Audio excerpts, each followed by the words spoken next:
Hi there. I'm so glad to see that you've come back. I just launched this channel back in October, and it has been a huge success. And a lot of that has to do with you. It makes me so happy to see the channel grow because that means you're learning, you're engaged, and you find value. I have spent nearly 2 decades learning and teaching Alzheimer's and dementia. There is such a lack of really useful information out there, and most professional caregivers in communities and adult living centers do not have the proper training or the knowledge to care for those with dementia. It breaks my heart to hear the stories of what's going on in these settings because these stories would never happen if the staff actually knew what they were doing. I'm Debra, certified master dementia strategist, and I am dedicating the rest of my career to educating as many people as I can. Before I get into today's video, I want to thank you. I want to thank all of you. You are the true heroes. You come back time and time again to learn how to support the people that you're caring for. You take the tools and the techniques and the strategies and you try them. You use them to improve your relationships and to make life easier for you and your person with neurodegeneration. You support each other by asking questions that maybe someone else was afraid to ask. So I want to say a big thank you to you, some of my supporters. Pam, you are my biggest fan. You're always commenting and always so positive. I love hearing from you. Keep them coming. Margie, you're taking it all in and always taking time to leave me a comment. Lisa, you're always on top of those new videos and commenting on them. Andrea, you are so brave. The struggles that you face every day, but you just keep on going. Linda, you have so much to offer the group, and I appreciate your voice on the channel. And Teresa, you ask great questions. Thank you to everyone who comments and shares the channel. We have to keep sharing and sharing. So many people don't know about this great information, and they don't know it's available to them. I love each and every one of you. You are what makes this channel a success. So please keep commenting and sharing. If you know of a senior living community, a doctor's office, or a hospital that would benefit from some training, please let them know about me or drop me a comment down below and I'll contact them. I travel the globe to do training. So today I want to talk about challenging the person with brain deterioration. This is something that we tend to do a lot. It may be intentional or unintentional, but either way, it's got to stop. The human adult brain has about 96 billion neurons. 96 billion. Think of a big ball of yarn, all twisted and tangled. Think of that yarn as the neurons in the brain.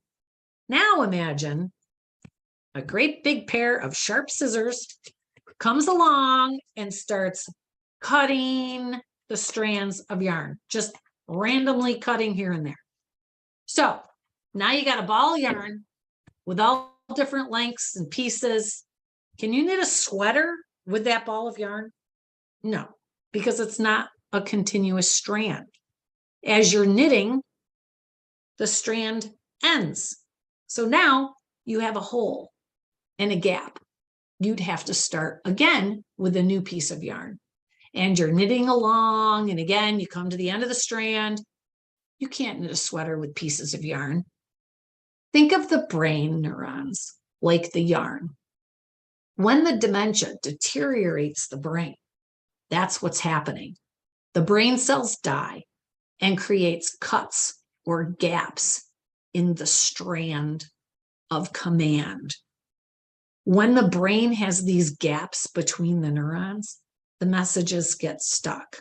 The messages can't get in and they can't get out.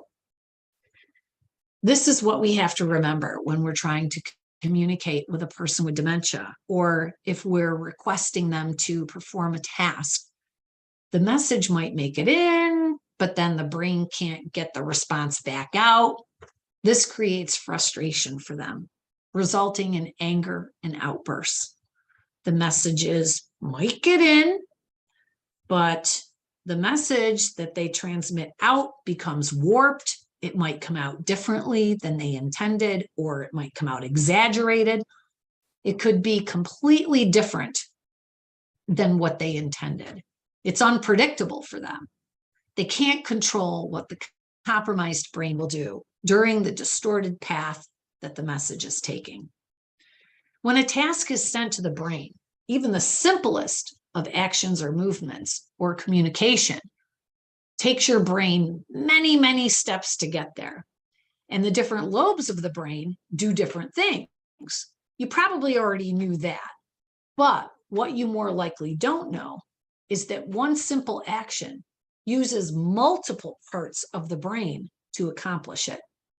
The lobes of the brain talk to each other through the white matter to perform simple tasks. I'll give you an example. Let's say you're going to brush your teeth. Let's go through even the minimal amount of steps that this would take. Now, brushing your teeth would not really be considered a complicated task. Pretty simple in comparison to something else. And it is something that we have done almost our whole lives. All right, so let's get into the steps. So first, we have to know what the task is. We're going to brush our teeth. We have to see the tool, the toothbrush. And those with dementia, they have very poor vision. And I get really deep into that in my course.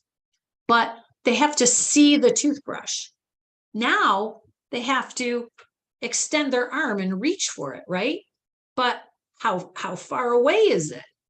So depth perception. So far, this is a lot of steps already, and we haven't even picked it up yet. Okay, so we've extended our arm. Now we have to grasp the object. How hard do we grab it? Or how softly do we grab it? We don't grab it hard enough, it just falls out. How are our fine motor skills? I bet you're already seeing where this is going, right? Okay, so now we have the item in our hand. How do we manipulate it properly within our fingers? How is this tool used? What is the purpose of it? And even if we know the purpose of the tool, do we understand the purpose of oral hygiene anymore? Why should they brush their teeth when they no longer understand the purpose? Now we have to put some paste on the brush. How hard do we squeeze the tube and get it on the teeny tiny little brush that they can't even see? The motion of brushing. The brain is trying to coordinate all of these instructions together to perform what we think is a simple task. It's not. It's actually very, very complicated. Even the simplest of activities can be overwhelming for the damaged brain. The brain can lose track at any moment and just shut down. Have you ever seen that? Your person just stops? That's what's happening. The brain hits overload. It can't connect the dots. It just stops. It shuts down. It's like that cut up ball of yarn that can't make a sweater. The yarn, the needles, the stitches, the pattern, the hands that maneuver, all have to come together to knit that sweater. But nothing will happen if any one of those steps can't be completed. When we have brain damage, when we have Alzheimer's or dementia, nothing is considered simple anymore. Everything becomes rocket science. This brings me to the number one mistake caregivers make. We as the caregiver tend to expect the person with dementia to perform above their capabilities. And these capabilities fluctuate. So if they did it an hour ago, we expect them to be able to do it now. But that's not how dementia works. These neurons can sometimes make detours and find a different path. Sometimes it shuts down. It's unpredictable. We as the caregiver, we must lower the expectations. We can't expect anything. It's just not fair. Nothing is fair with dementia. Nothing. Their abilities are constantly changing, minute to minute, second to second. We must stop judging based on abilities. You try knitting a sweater with cut up pieces of yarn and then wear it out in public. So no more challenging people with dementia. No more asking them to do things that are beyond their capabilities. It's just mean. Simplify as much as possible and create an environment for success. Tell them that they're doing great, even if they're not. Tell them that they're important and smart. Build self-esteem whenever possible. Stay positive. They're counting on us for that. If you need some help or guidance, I do provide one-on-one coaching. Just visit my website, answersabout.alz.org. I also have some freebies there for you. And soon I'm going to have my ebook available for you on there as well. Oh, and I have some courses on that website too. So thank you for tuning in, and I'll see you next time. Together we can.